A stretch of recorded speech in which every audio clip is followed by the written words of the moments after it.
Veterans Affairs is marking milestones helping veterans, but the department secretary says the work is far from over.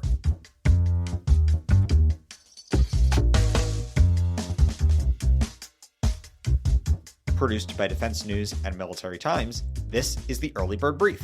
Each morning, we bring you the defense and national security news of the day. There's no doubt that having more vets in our care, having more vets file claims, having more vets getting benefits means additional challenges for us, but I consider those, high-class problems. And the Army's recruiting reforms may be taking a page from a past playbook. What does it all mean for our defense and security? You'll find out. I'm your host, Jonathan Lerfeld. Today is November 9th, 2023. A quick note for listeners, be sure to tune in tomorrow for an episode about a platoon that was part of the Battle of Mogadishu, but hasn't been recognized for its actions. And on Monday, we'll talk about how psychedelics may soon be available to help treat vets with mental health issues. First up, Veterans Day is this weekend, and our Capitol Hill Bureau Chief Leo Shane III sat down recently with Secretary of Veterans Affairs Dennis McDonough. They had a wide-ranging conversation about the Secretary's plans for the coming year and the challenges they present. You've been talking lately at a handful of events about all the records the VA has set in the last year, record number of claims processed, record number of healthcare outreach, healthcare appointments. I wonder, looking ahead, if there's concern that VA is growing too fast. I know you want to reach as many veterans as possible, but there are hiring issues, there are access issues, there are quite a few ways that this can go wrong if veterans, find that they're facing long wait times. They're finding problems in that. So how do you balance all of this outreach, all this advance with just making sure the systems can keep up with it? Part of the answer is we meant it when we said we wanted the PACT Act to be passed and implemented, and we meant it because we really want vets to be in our care. And so there's no doubt that having more vets in our care, having more vets file claims, having more vets getting benefits means additional challenges for us, but I consider those, high-class problems. And so we set out this year anticipating there was going to be a challenge on claims processing. As I was talking with you earlier today, we started in September 2021 using expiring 2021 funds to increase hiring at VBA.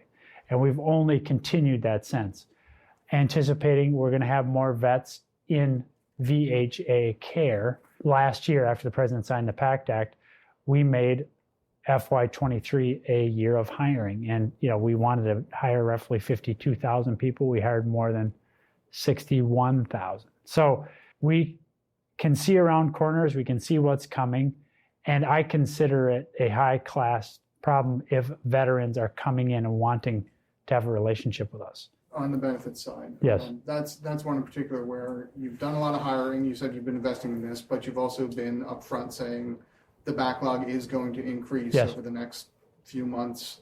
Sometime in 2024 it'll crest and then it'll come back down. That's one where and I've heard this criticism from both Capitol Hill and from veterans, that it's hard to see progress when you see the backlog going up. Yes. As forward as you have been. So how do you manage that message of we are in a better place, we are getting there, but it's going to look worse for a while? Yeah. Again, it doesn't matter what we say. That's really important to me. It matters what the veteran experience is.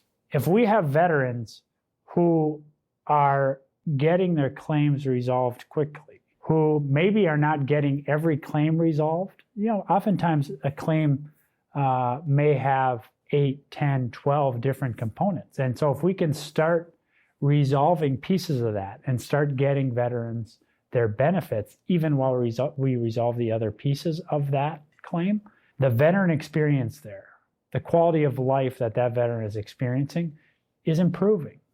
So we want the veteran experience to drive people's expectations here. The one thing we are going to continue to do is just hold ourselves to account for regular reporting. I do this with you. You're the most vigorous questioner on this every month.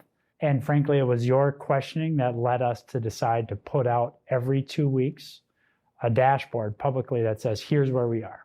And we're not saying, hey, we're doing great. We're not saying, hey, we're doing poorly. We're saying, here's where we are. You guys be the judge. Congress will be the judge. You'll be the judge. We'll defend what we're doing. But at the end of the day, what we say we're doing is not that important. What veterans are telling us they're experiencing, that's what's important. Speaking of Congress, I know you've had a relationship with them, but it does feel like things are getting strained on a few issues, abortion in particular. I don't know when we're going to see subpoenas from the House Veterans Affairs Committee, but I expect they will be pretty soon. They've been pushing you for additional data on that. Why the insistence on not providing the specifics that they have asked for? I'm going to let them characterize where they think we are, because I feel like we've made good progress. But I think there's two principles at play here. One is the fact that Article 1 of the Constitution, the congressional power, among the really important powers that the founders gave to Article 1 is the need to oversee the execution of policies by the executive. So oversight is a critically important principle.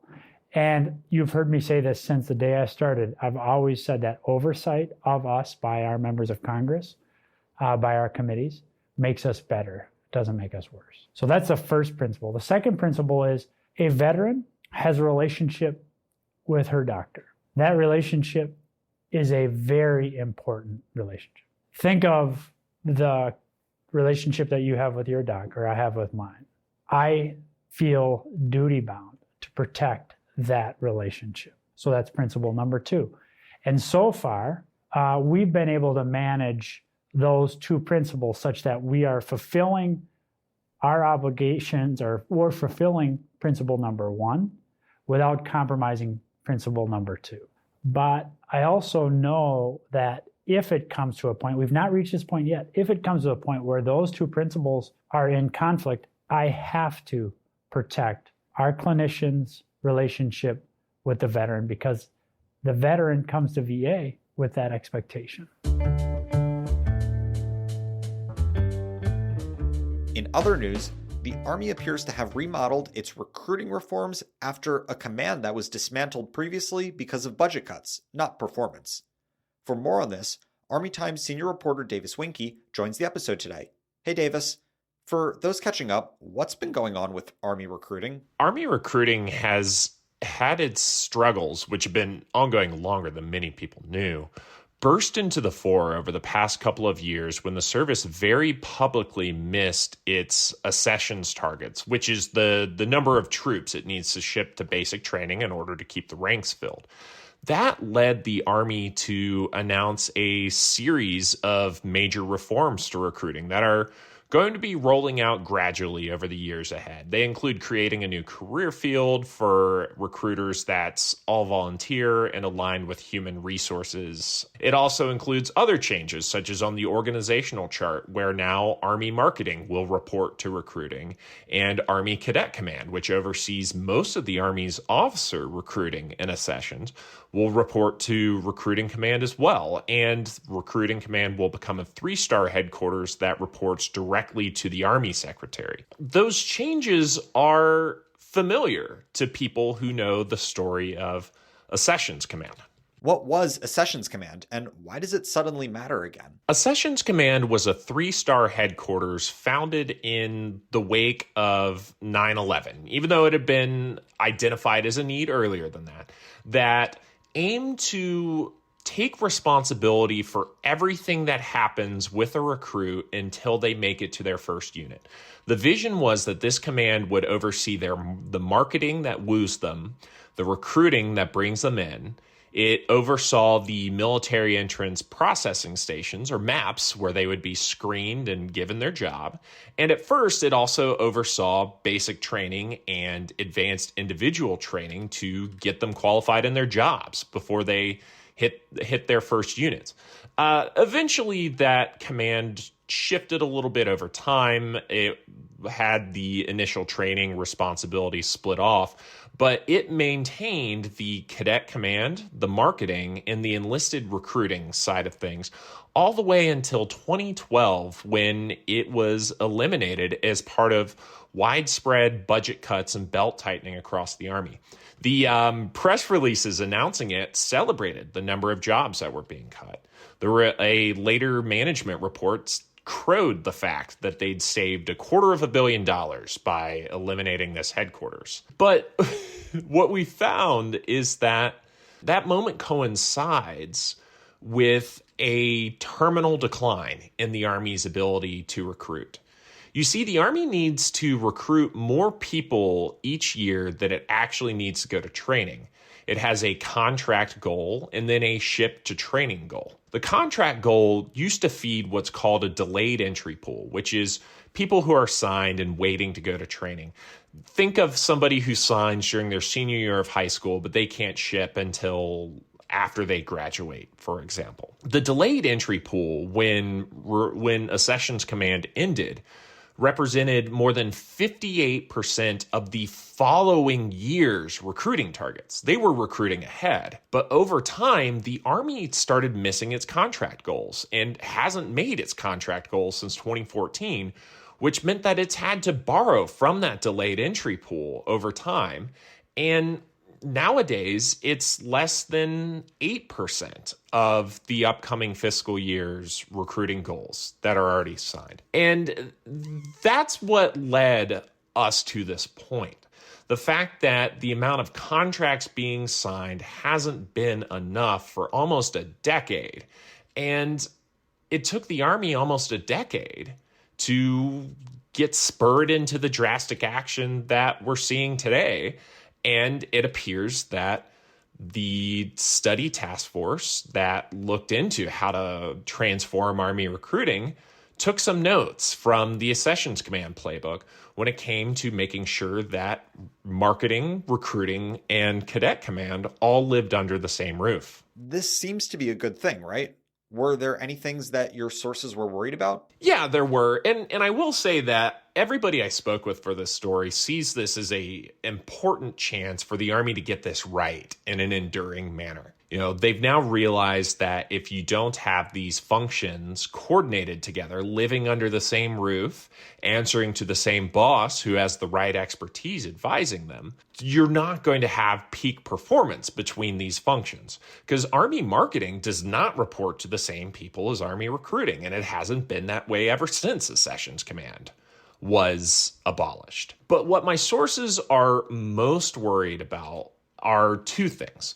One is that even though you're bringing marketing back into the recruiting chain of command, is the recruiting command general going to have the expert staff advice available to him or her structured in a manner such that they have the information to make the right decisions when it comes to integrating recruiting and marketing? You know, generals are only as good as the information they have to make decisions, and the information they get is largely dependent on the way that their staffs are structured and empowered. And then also for generals to be able to act on the information they have, and we're getting into the second concern now, is they need to have the authorities, resources, and opportunity to take action on the info they have.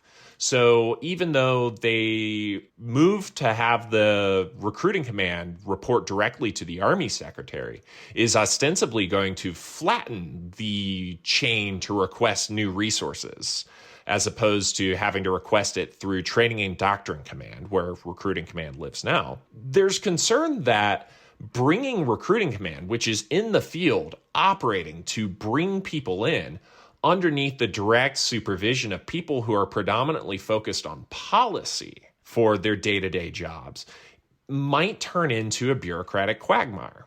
So when the recruiting command CG goes to the secretary's office and says, I need this, I need this, I need this, is the answer going to be, hey, you can have it, go make things happen? Or is the answer going to be, let's consider this, let's study this, let's take our time? It's a question of whether recruiting command is going to have the freedom to do what it needs to do without being held back by red tape, frankly.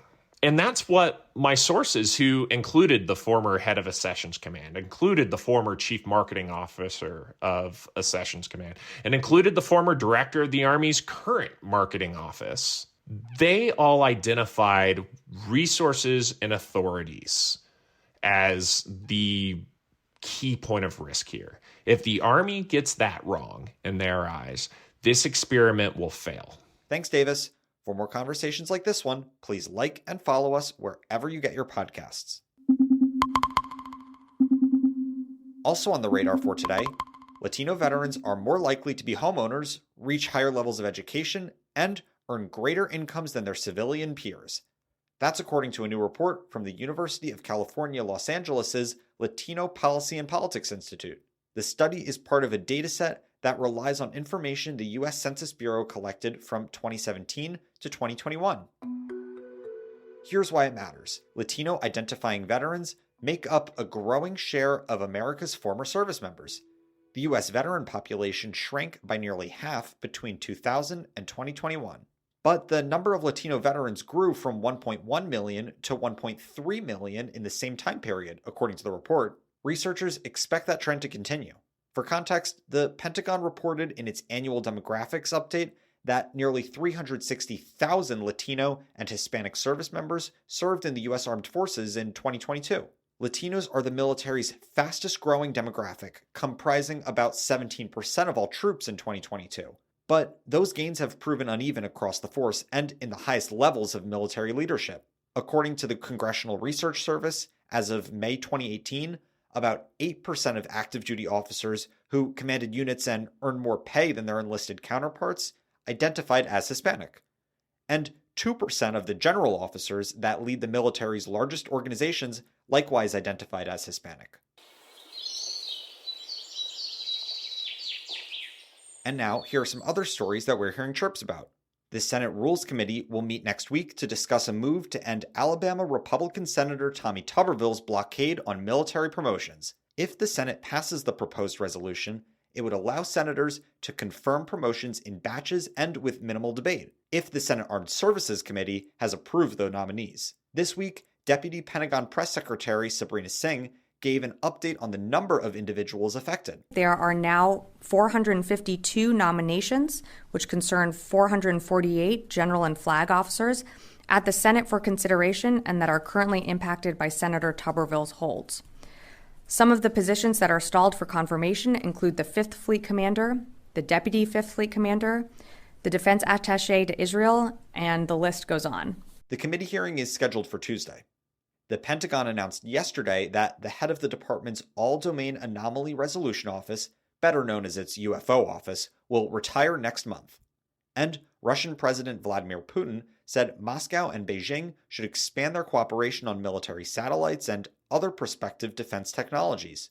Putin spoke at a meeting with China's second-ranking military official. And on this day in history, in 1938, Nazis in Germany torched synagogues, vandalized Jewish homes, schools, and businesses, and committed murder in what became known as Kristallnacht, or the Night of Broken Glass.